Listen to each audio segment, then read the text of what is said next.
Okay, so Neil, thank you for joining us. We're excited that you're here. My pleasure. Thank you for having me. Yes, everyone. Hi, my name is Mary Perk. I'm the executive director and co-founder of AI at Wharton. And we had a conference last May, actually, around workplace and AI. And this was one of the topics that came up, and we're excited that our guest today is Neil Thompson. He is the director of Future Tech. I'm sorry, he's the director of Future Tech, which is a project at MIT's Computer Science and AI Initiative on the digital economy. He holds a PhD from the University of California, Berkeley Haas, and also a Master's of Science degree in computer science from Berkeley. So he is very well researched in these areas that we're going to be looking at. For those of you who don't know AI at Wharton, it is a research center that is part of a larger initiative at Wharton, the Wharton AI and Analytics Center. Here's a slide on this conference that we actually had last May, and it's actually going to be, we will have a similar conference on the future of work this May, and how AI specifically is transforming the workplace. There's a fall series that we have of many of these webinars. You can find them on our website. Some of the topics that we have in our series this fall are AI's effect on human ability, worker AI collaboration, the firm's adoption of AI. We actually just recorded, and you might have joined us, I think it was last week, with David Rothschild from Microsoft on LLMs, Parallel Promise. And then we also have a topic on human ability in the age of AI with Matthew Bean that we also recorded. Okay, so without further ado, we are going to ask Neil to present this latest research that he and his colleagues have I think you've published it. Was it published in August, Neil? That's when the preprint came out, yeah. The preprint came out, so this is hot off the press. It is really exciting to hear some very well thought research around, do we need to worry about job replacement with AI? And they have specifically looked at AI vision and how that will potentially or will not replace humans within a certain timeline.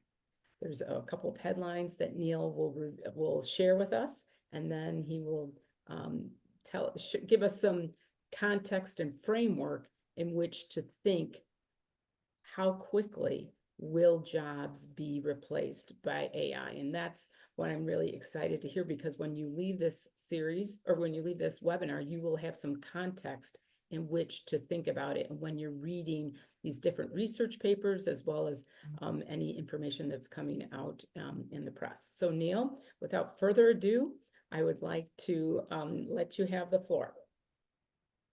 Wonderful. Thank you, Mary. And hopefully you can all now see my slides. And of course, I want to acknowledge my wonderful co-authors who are very, very important to this work. So what I want to talk to you about today is specifically this idea of job replacement, how many human workers and of which types are going to be replaced by AI systems. And we're going to look specifically at computer vision today. But as you will see, most of the analysis is very general. And so, we expect it to generalize quite well to large language models and the other things that are going on. And in fact, we are doing those analyses right now. So in not too long, we'll have some specific numbers on those. Okay, so just as Mary introduced, it's really important to say that the numbers that people are talking about in terms of AI coming for your job and the job loss that implies are really very startling, right? So PricewaterhouseCoopers put out an estimate that said by 2030, 50 million American jobs would be lost to AI. The Bank of England said 80 million by 2035. And just for context, the US labor force is about 160 million. So this is about half of all jobs being lost to this. So this would be a really, really very, very large number.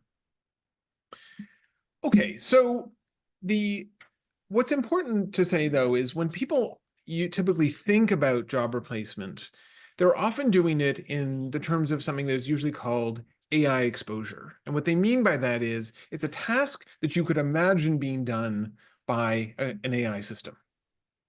Okay, so let's think about this very concretely in the context of vision.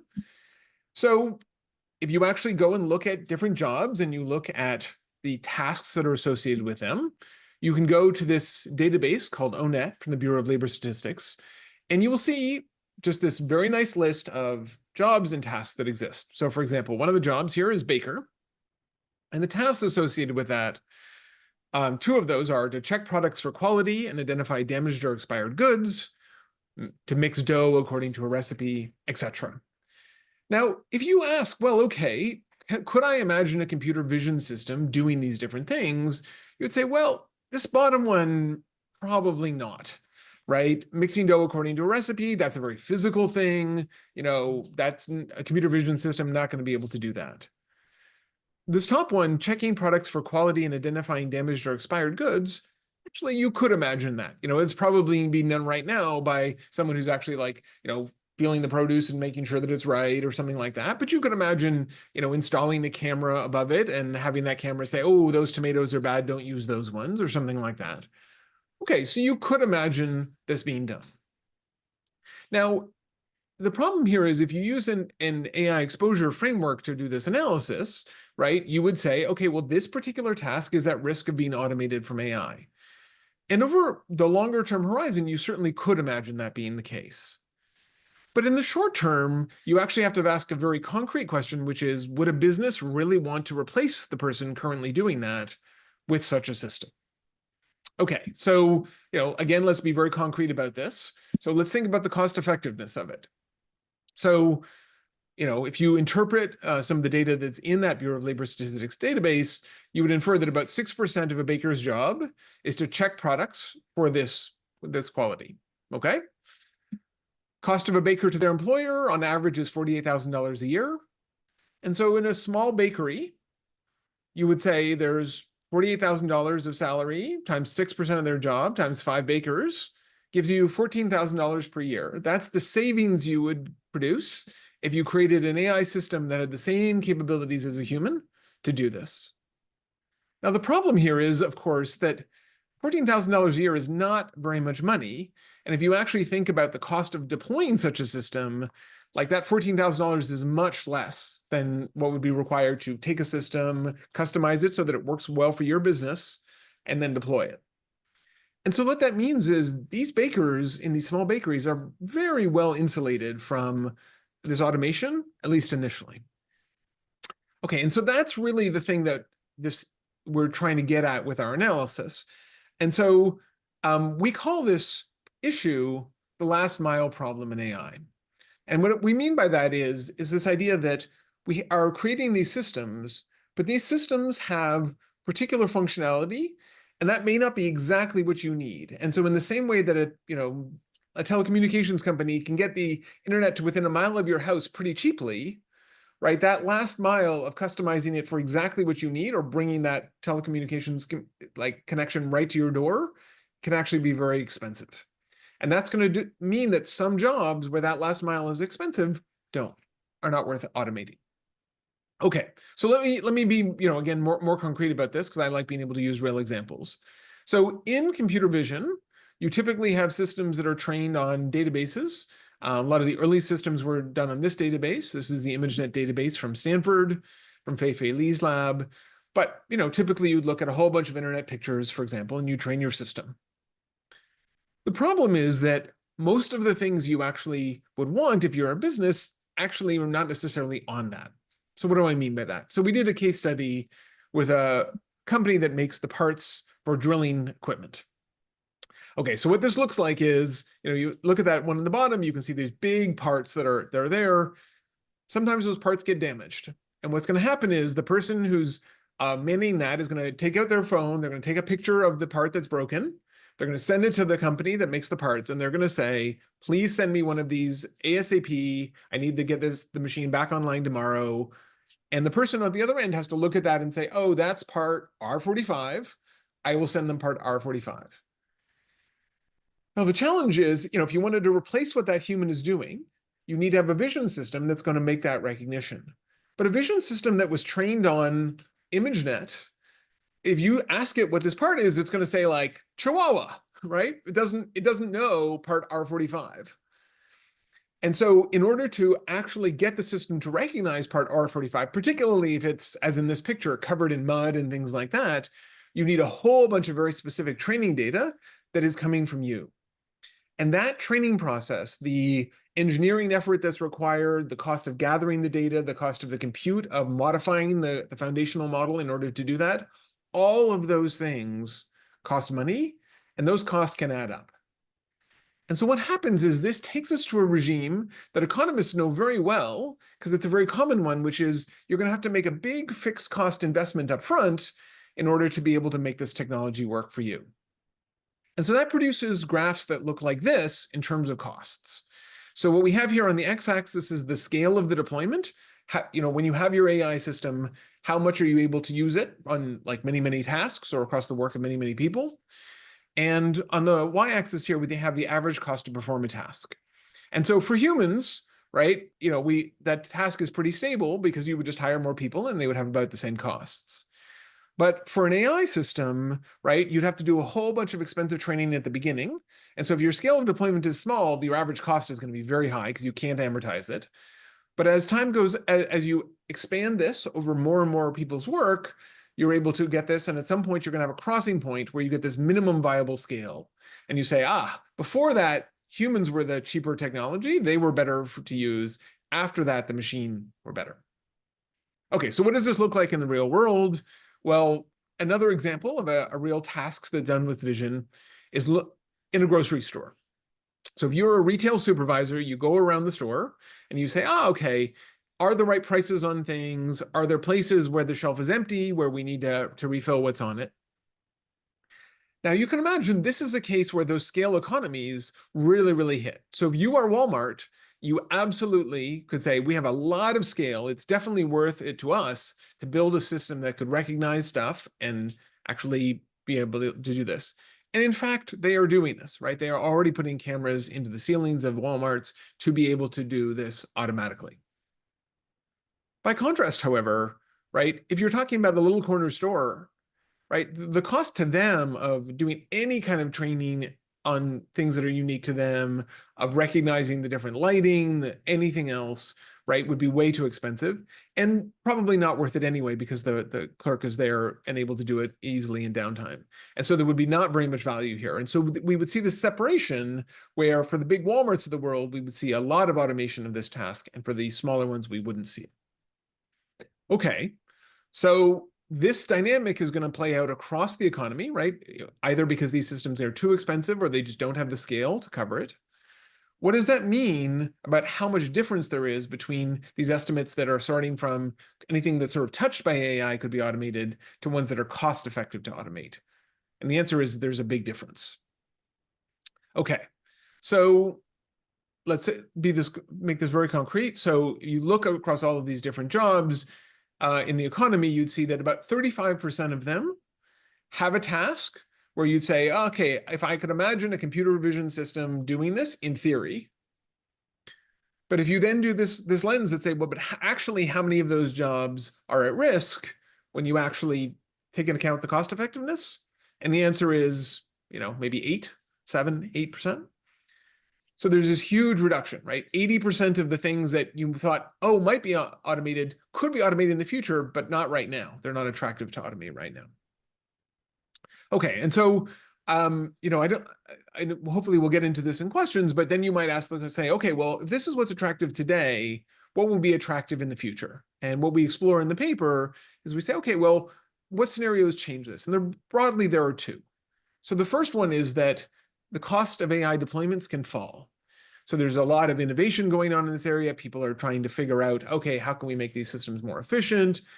hardware manufacturers like NVIDIA or TSMC are thinking about actually what can they, designers and producers are thinking about how they can make these things more efficient.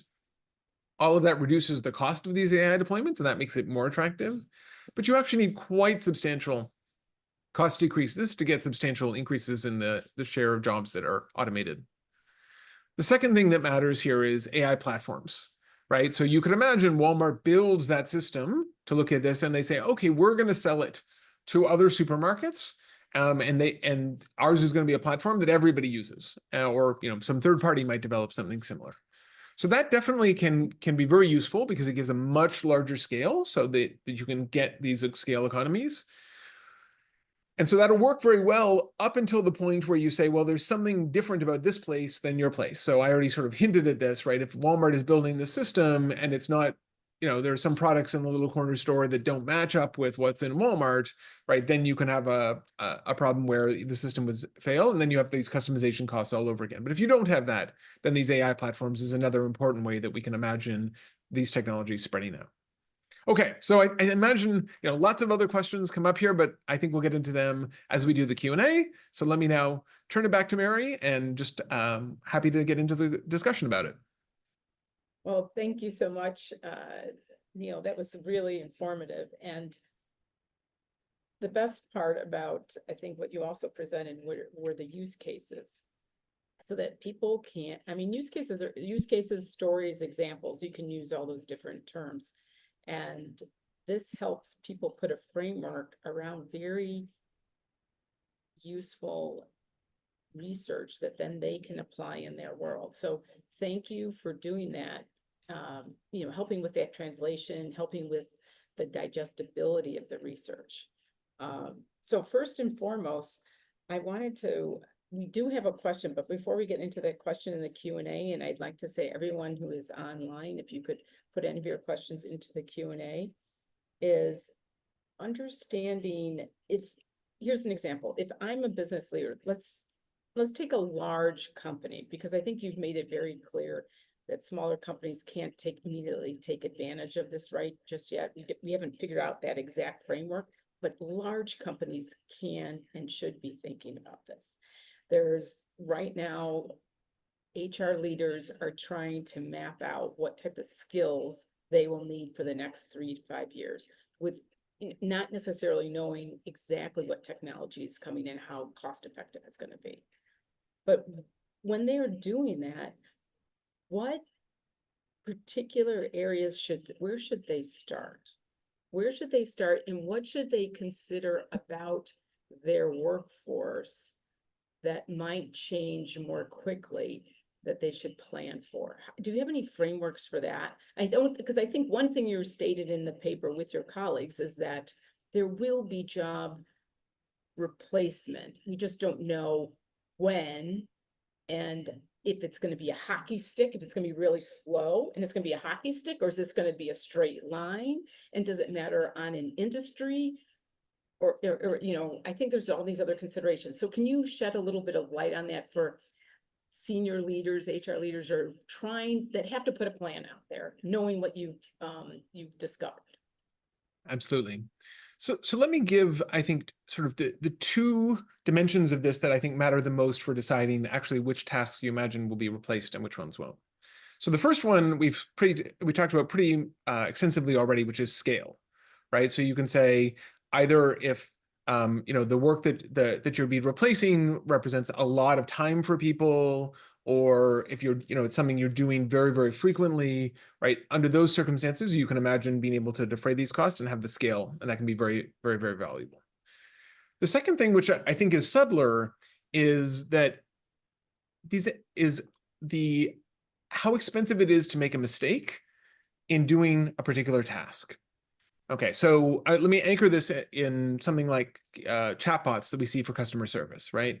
So one of the nice things about that is it's a pretty low stakes environment, in the sense that, if you make a recommendation and your customer is like, I don't understand this doesn't make any sense, right? It's pretty easy to have just a sort of option where they can bail out and press 0, talk to a human kind of thing, right? And so it's not like the patient's going to die because you made the wrong recommendation. So the reason this is so important is that AI systems built on deep learning, which is really the technology that has dominated what has been the revolution over the last 10 years, is notably different than traditional IT systems. So traditional IT systems have this characteristic, right, that you write some code and it will do exactly what your code says each and every time. And so as long as you've encoded it right, it's going to get it right every time. And so what I mean by that is imagine you have a system that, for example, creates invoices for your company. So you have, you give it a list of the products that somebody has bought. It goes, looks up those prices in a database, does some multiplication, adds things up, and gives you a total. You're never worried that it's done the multiplication wrong or the addition wrong, right? That's very, very reliable. These AI systems don't have that characteristic, right? They have these error rates, and like you can, as you get better and build better and better systems, those error rates get smaller, but they don't go to zero. And so it becomes very important then to say, okay, well, what that means is that, first of all, if I deploy these at all, I want to have some system to like catch it. But it matters then a lot the cost of making that mistake in the first place.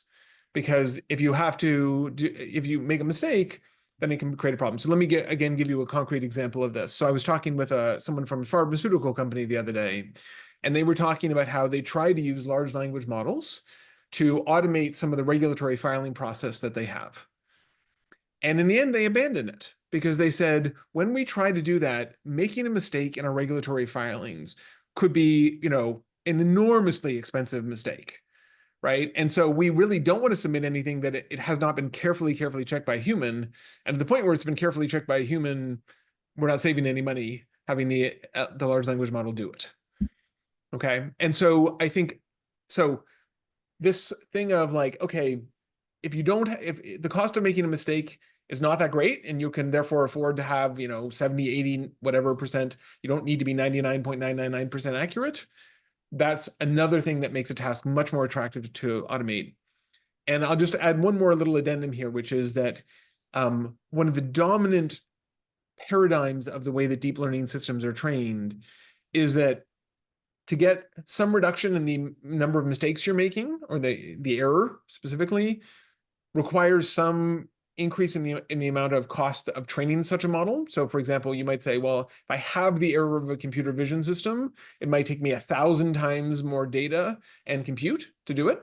And so those reductions, you then say, okay, well, I have my error. If you want to have it again, you have to pay that cost again, meaning that these costs escalate very, very rapidly. And so that getting to that like 99.99% is a very, very expensive prospect. And some of those jobs are going to be very safe for a long time. Okay, that was great entry in a great synopsis as we go into some of these other questions that our audience or webinar participants have submitted. So one I'm going to ask you is from an individual that I believe works at a large grocery store, a chain giant in regional Pennsylvania. So the question is, what about large language models, AI agents, and SaaS business models? So, definitely thinking how they're all combined that to make innovation like Walmart stock checking for small companies. Like what he's saying is like giant supermarkets who's, non-proprietary roving robots to check stock. So how would this apply to that? Not the big Walmart, but a very sizable company, a regional company within Pennsylvania.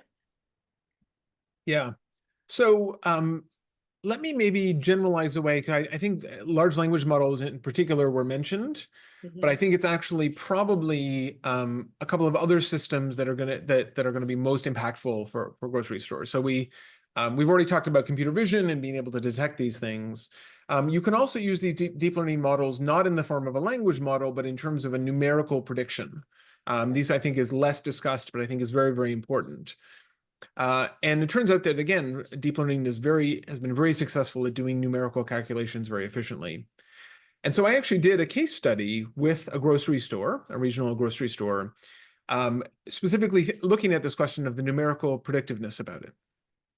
And they had a really, really interesting experience because they were a pretty early adopter. They said, this is fantastic. We're going to be able to be so successful because we're going to predict actually what the demand is going to be, and that's going to mean that we're have the right amount on the shelves. We're not going to run out. This seems fantastic.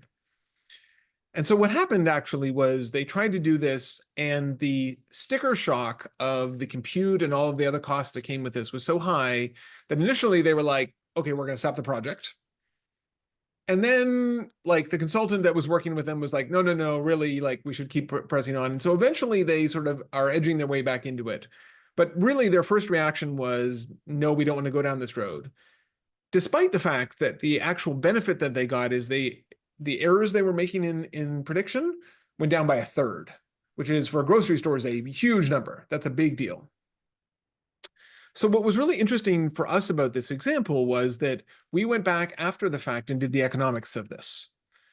And what we realized was that actually there was a very sharp division that mattered a lot here. And that division was if you were trying to do a prediction on some things, it just was not worth it. So a specific example, like a can of tuna fish. Okay, so can of tuna fish, you can do your prediction with an SAP model that's doing it. It's very cheap to produce that. And the thing is, if you get it a little bit wrong, it doesn't matter that much, right? The can of tuna can sit on the shelf for another couple of days. It doesn't go bad. You don't lose anything. And so it's pretty easy just to have a little bit of extra stock. It doesn't cost you that much. And it's not worth it to spend a whole bunch of money to do better prediction on cans of tuna fish because of that.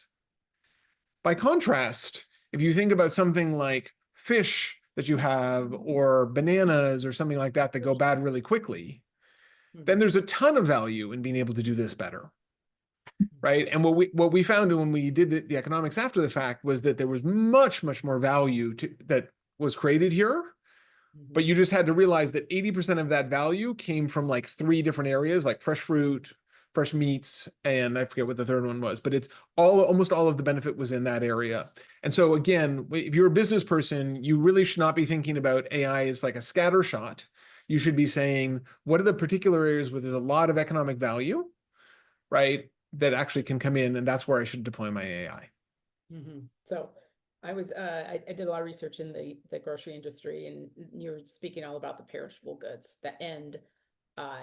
This is not a cheap technology. That is one major takeaway. I think people know that, but I think they have to continue to realize business leaders really need it's very, very expensive, not only to run the models, which everyone knows, but as you have added here, just that the startup costs, the scalability is so intense that some people wanted to even walk away from it. And in this particular situation, they soldiered on with the advice of their consultant so that they could learn exactly how to apply it. So there's two things. Of course, nothing is for free. It's never for free.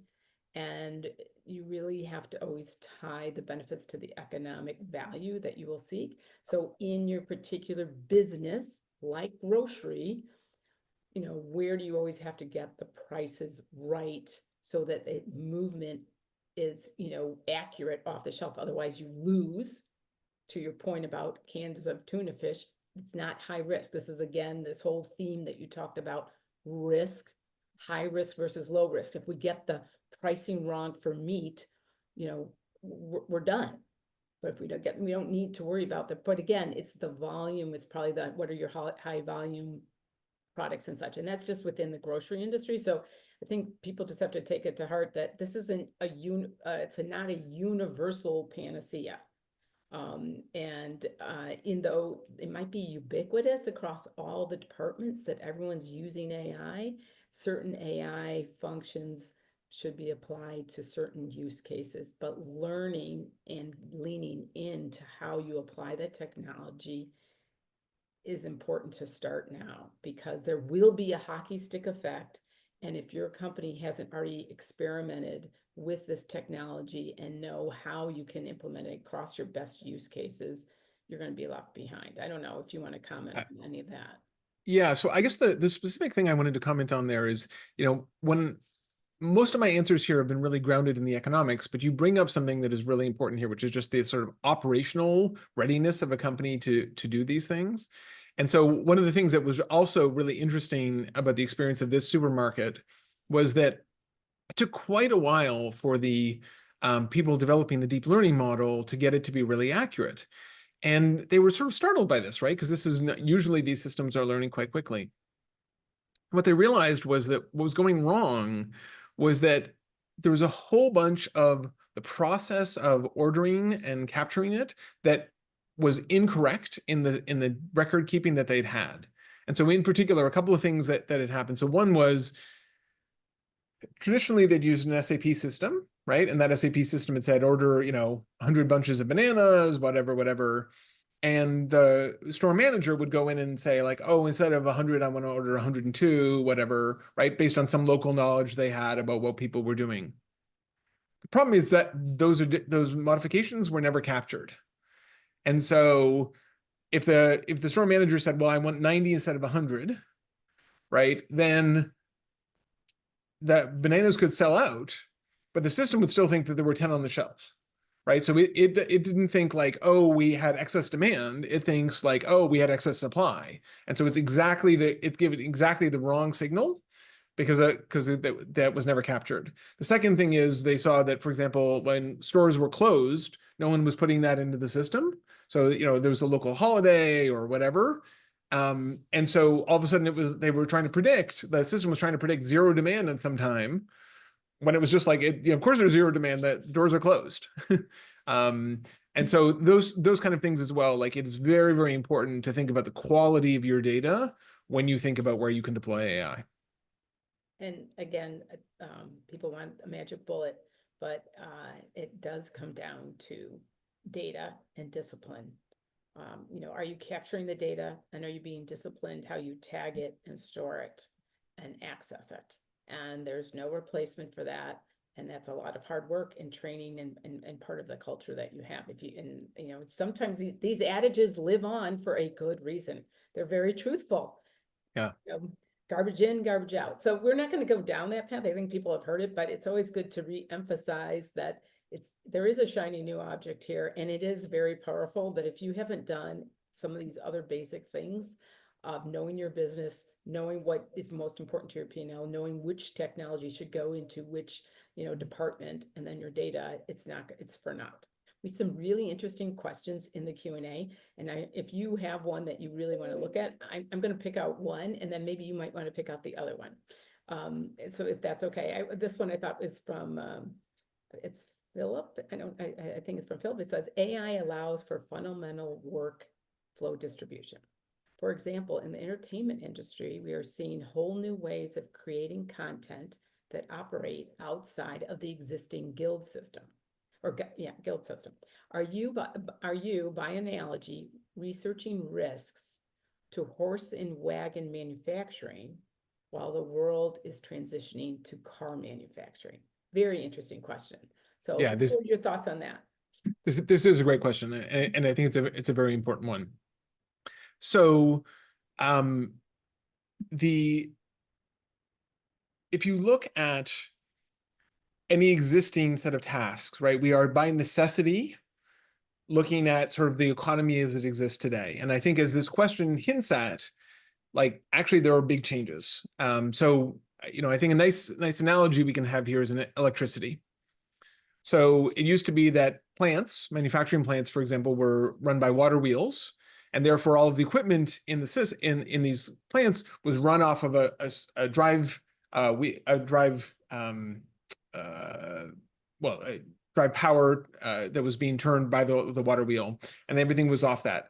When electricity comes in, the first thing that happens is people replace that central driving power with the electricity, but they keep the layout of the factories basically the same. And it's only over the time that follows it that people start to realize, oh no, I don't need to obey the constraints that were true of when I had the water wheel. I can now organize my factory differently. I can partition, do some part in some things, one place, some stuff in another one.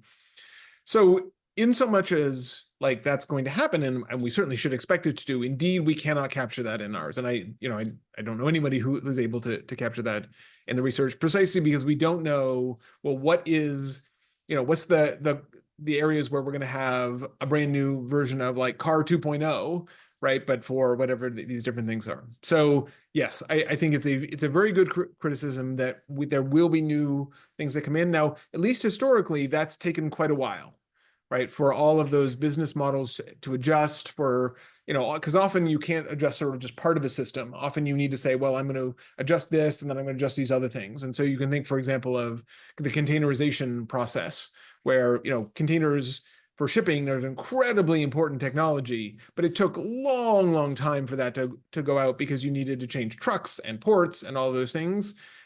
We'd expect at least some of that to happen here as well. Especially in manufacturing, where there is so much physicality involved and humans, and also maybe that's where some more research will be applied, is where is some of this AI vision adoption going to happen more quickly when you take out some of the maybe physicality of plants, like how physical is it, how much more technical is it, how much more risk, and how many, in terms of humans, how many times are humans touching the process. So anyways, a very interesting question by Philip, so thank you. Do you have a question that you've seen in the chat? Because if not, I'll go to another one. Please go ahead. I've been focused on answering. No problem. So here's one. It's very straightforward. It's from Evan. For the millions of government employees, and that the government employee jobs, that was captured when you said 150 million, right? The 160 million is the full labor force. That's right. Oh, yeah. All right. So the government employees are in that. This is the question. What potential is there to restructure jobs based on AI vision in the government sector?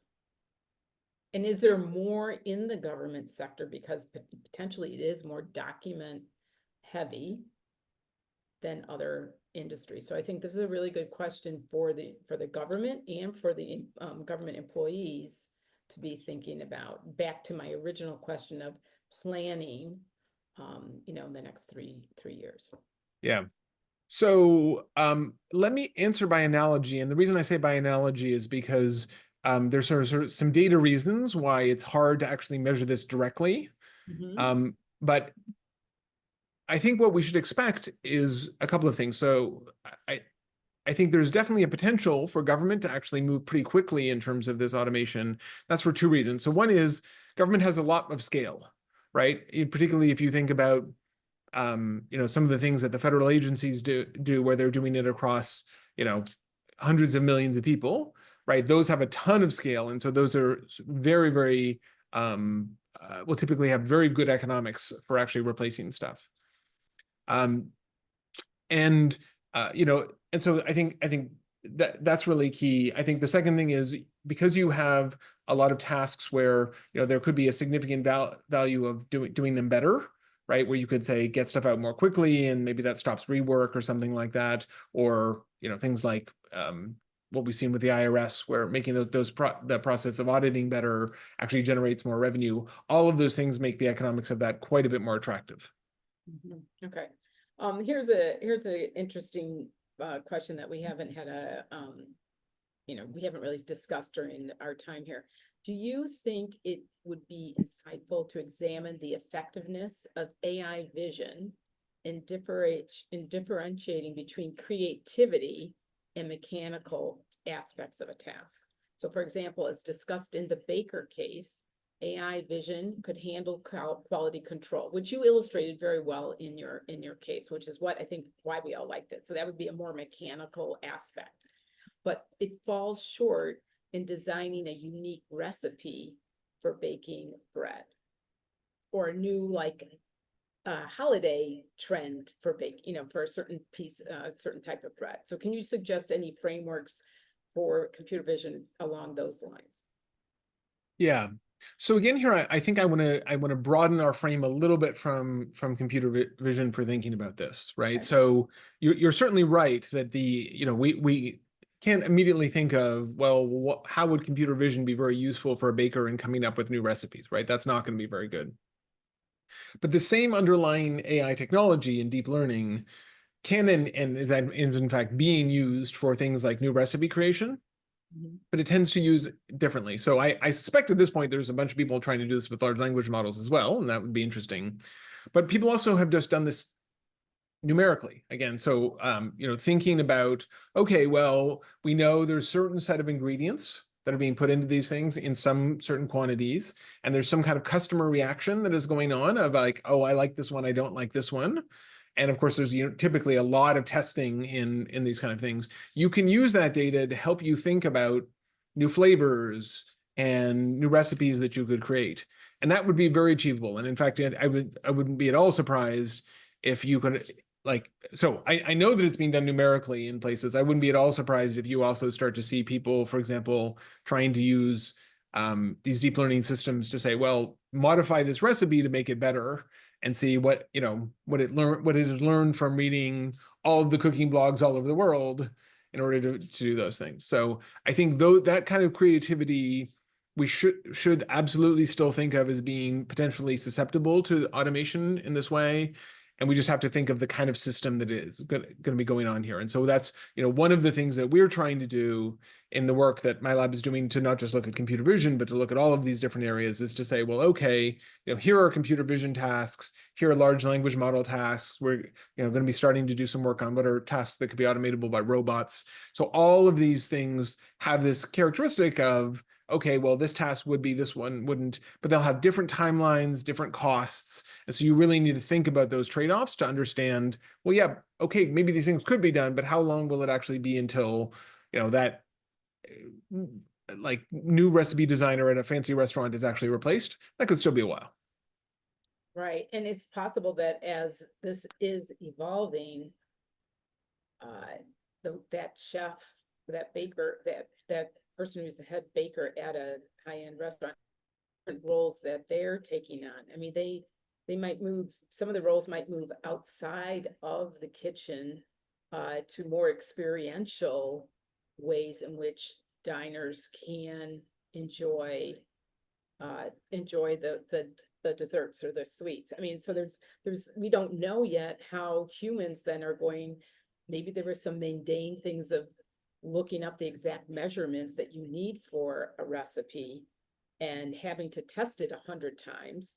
And through AI, we only have to test 4 or 5 recipes because they've figured out exactly the right combinations of ingredients and matched it to the taste of that particular locale. So they get a hit that they were able to accomplish in maybe a couple days versus a week or so. And it's in 3 hours versus maybe 40 hours of their time. So we don't know how humans are going to adapt and move with their creativity and other things that they're going to be bringing to the marketplace. Is that a safe statement, or is that a true statement, you think, the possibilities? Yeah, so I mean, to give it again, to come back to this very concrete example, so the one I know of indeed trying to build these tastes, we do see absolutely this idea that people are able to more efficiently come to good new recipes. And in fact, what they found was that it was now junior people who, with the system, were able to perform more like the seasoned experts who, the seasoned experts already had in their mind a good sense of, well, if I add this, then I have to take this out because people don't like those combinations together. So I want to add this other thing as a replacement. And they already had that sort of mental model, right? What they found was that the junior people with these models were able to be more efficient in the way that you're talking about. Well, I think the bear should take on a new season of just how AI is going to affect and throw more chaos into it. Anyway, if I can, I wanted to bring up one more thing, because you sort of gestured to something that I think is also an interesting one to think about, that I don't think we really talk about very often in terms of AI, and that's disintermediation. So, people may remember back when the internet and the web was really coming online, there was this big discussion about this. The people were building platforms and stuff, and they said, oh, now this is going to happen through a platform rather than being through your own salespeople or something like that. And we saw a bunch of disintermediation happening where people stepped in. One of the lessons that we see about the economic attractiveness of AI platforms is that we should expect another wave of this, right? We should see that there are a bunch of cases where automating something at the firm level is unattractive for almost everybody in an industry. And yet automating it at the level of the full industry is attractive, right? And so that suggests that people will start to develop such models and will start to sell it out. And so, I think a real candidate for this would come from something that Jeff Hinton has said a number of times. Jeff Hinton, the AI pioneer, and one of the things he said for a long time is that he expects that X-rays, that process will be automated, reading X-rays, and that these systems will get better than humans. And I think we're already sort of in an era where that's starting to happen. But the question is, well, like, as we get better at that, you can imagine people assembling ever bigger data sets in order to do this.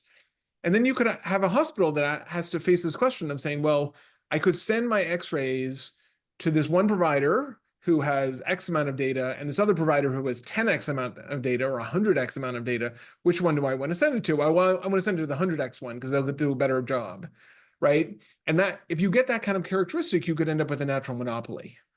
And so you'd end up this very interesting situation where people sort of push in the direction of getting better and better estimates. And then you can end up with basically all hospitals saying, well, we want to disintermediate our own internal radiology reading, send that out, and then maybe like it's a nurse or a radiologist who just looks over what the system has sent back.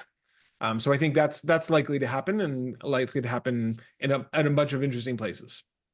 Yeah, very just analogous to the beginning of the industrial era, where a lot of monopolies did start out, or there were a lot of them, and we actually have monopolies right now that are growing. So something to think about. That's part of that's part of maybe the future and how we should deal with that. All right. Another question we have. Do you have one that should I pick another one? Oh, I just was gonna. I can very quickly answer. So Philip asked this question about how do we get to this 8%, right? So I said it was 35 down to 8, and obviously given that I only had about 10 slides here, I didn't go into this in detail. So let me give the sort of 2-minute version of what we did here. So what we did is we said, okay, we have this set of tasks where we know there's a potential, right? That's the AI exposure part. We know there's a potential to be automated.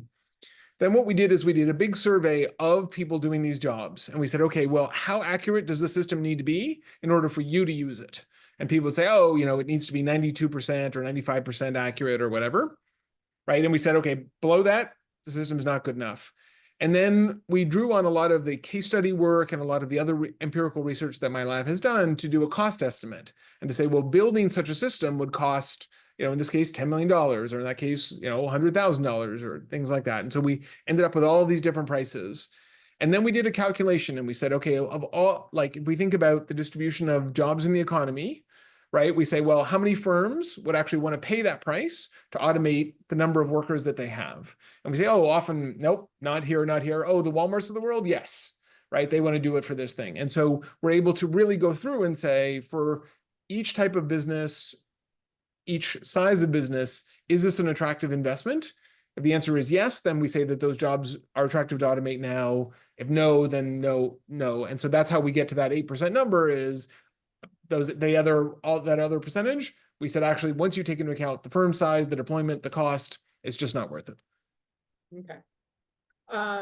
Here's look at that. They are liking that. I see a little thumb raise on that.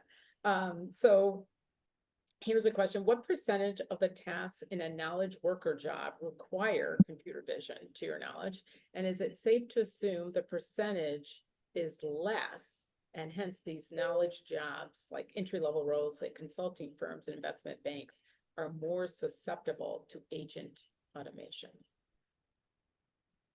Okay, so let me answer the first part of that, and I'll get you to ask the second part again, because I feel like I missed a piece of it. So to the first part, so it's a relatively small portion of the tasks in the economy. So it's about 1.6% across the whole economy are jobs that you can imagine being automated with computer vision. But of course, what's nice about our framework is because many of these aspects of the cost and the last mile issue also apply to large language models, right? We expect the general dynamics of what we're talking about to still be true for things like large language models, which have a much broader application. And so we might expect a slightly different level, right? Maybe it's not 20% of the tasks that are automatable, maybe it's 40% or something like that. And as I say, we're doing that calculation right now. But there's these same dynamics of the big firms want to adopt first, Like if you need incredibly accurate, that's going to make it unattractive. All of those things should apply in these much larger contexts where AI is being deployed. Mhm. For the second part of the question, I think they wanted to really understand, are entry-level roles at consulting firms and investment banks, are they more susceptible to agent automation potentially? Yes or no? Or who are they susceptible? Yeah, more susceptible or not? Yeah, so I think we can sort of draw on two different things, different sort of pieces of information here. So one is just like we see in our data that whereas people have traditionally thought about, oh, these AI deployments are going to hurt particularly white collar workers, right? Actually, we do not find that. We find a much more even one. And that's because blue collar workers tend to be in larger scale organizations and doing it more broadly. And so the economics of that scale favors automating them, whereas the economics of sort of more value in replacing like a higher wage person favor doing the white collar workers. And so we end up actually pretty equal on that. So I wouldn't say they're particularly vulnerable. What I also think we can say is that there has been some nice randomized control trials of trying to use these large language models in consulting specifically. And what they found was a very mixed result. So they found that for sort of straightforward tasks, these systems were able to help quite a bit. And in particular, they made people faster. And in particular, they made the people who were less good fast. Now, on the other hand, if there was subtleties in the way that things worked, right? So there was this nice example where, if you sort of read through a spreadsheet, it looked like one thing was true, but then there was another piece of data and some interview data, and actually, once you took that into account, you should interpret the numbers differently. And the AI systems very often missed that thing. And so the consultants helped by AI did worse under those tasks. So I would say it's a very mixed bag at this point about whether they are. I mean, what I definitely expect is that parts of the consulting job will be automated because people will say, oh, you want to figure out what is customer feedback. Let's use a large language model to read through all of it in the way that Amazon does, right? When you get that little summary at the top of the Amazon product link where it says customers are saying this, right? That's a nice AI summary. I think we'll do lots and lots of that, but I think the whole job, that's going to take quite a bit longer for us to get to a good enough thing that whole task would be replaced. So That whole occupation. Sorry. understanding again, people are excited about that particular answer. Maybe that's a consultant that's really excited and lifting and doing the thumbs on that. But you articulated that so well in knowing that the consultants and knowledge workers are going to be able to use these tools. It's much more advanced tools to get possibly some of the boring tasks of their jobs done more quickly so that they can work on more creative and complex problem solving. I think we have time for one more question, and then you can have any summary that you'd like to add. And this one says, someone said that 80% of AI projects will fail. What is it? What is the insight? Given its high development costs that we've talked about today, how computer vision projects can adapt the heterogeneous business models to survive. So what is the insight that you have, given that there's such high development costs? Which projects would be able to adapt more quickly? I mean, do you have any insight as to, there's that 80, can we get that 80% of AI projects that are failing? Can we get that lower with the research that you and your colleagues have shared with us today? Yeah. So, I mean, I think if we ask the broad question of like what is creating the 80%, the answer is, of course, lots and lots of things. Right. So some organizations won't have the right expertise, their data is messy, et cetera, et cetera. Right. So there, no management buy-in. There are lots and lots of reasons why that's could be a problem. But I think nevertheless, our research absolutely does help figure out like how you could avoid some of that at the beginning. And in fact, this was, for me, part of the motivation for starting this research stream was that I was talking to companies that were deploying AI, and I'd say, oh, I hear you're doing this. This is really interesting. And they would say, oh, yes, we are. We're really excited about it. I said, oh, fantastic. Like, how do you know how effective this is going to be? And they said, oh, well, we don't. I said, okay, well, All right. So how are you deciding what's the right amount to invest? Oh, well, we don't know. We just think that AI is a really exciting area right now. And so we want to put some bets there to see what's going to work. Right. So I understand that philosophy, right? This is it is a high potential technology. You might want to place some bets there, but it's also a recipe for a lot of those bets failing, right? Because if you can't see past what are the benefits that I'm going to get, right, you'd expect a bunch of times where you're like, oh, I built a system and it's just not that valuable, maintaining it isn't worth it, et cetera. You get a bunch of failures. And so I think the really nice thing about our research that informs it is you can start ahead of time doing some analysis. And so I was talking to a pool of future CFOs just last or earlier this week. And the point I was making to them is actually they have a really, really important role in understanding which projects should be done, because they can ask this question of, well, even if this all works, right, what's the actual value that I'd be able to capture? And if you say to me, like, you're going to build such a system, but it turns out that building at this level of accuracy isn't right, I need one that is like half as much error, and so therefore this much better. Oh, that's going to escalate the cost significantly. And so you can start to do these calculations even before you get into it and say, in many areas, I just don't want to go down this road, whereas other ones I do. And so I think that, like, this for me, and maybe this is a nice ending note, comes back to my grocery store example, right? Which was just that they went in, they didn't really know where to put it. And what they found was some success, but also lots of costs. They stepped away from it. Whereas we realized after the fact, if you'd understood, you would have said, we absolutely want to do it here and we don't want to do it here. And that would, and if they'd done those projects and under that guidance, actually, they would have been very successful. And so I think that's a very helpful thing for us to think about as to where to deploy and how to make it successful. Yes, I think you did. You said that very clearly, and it's economics.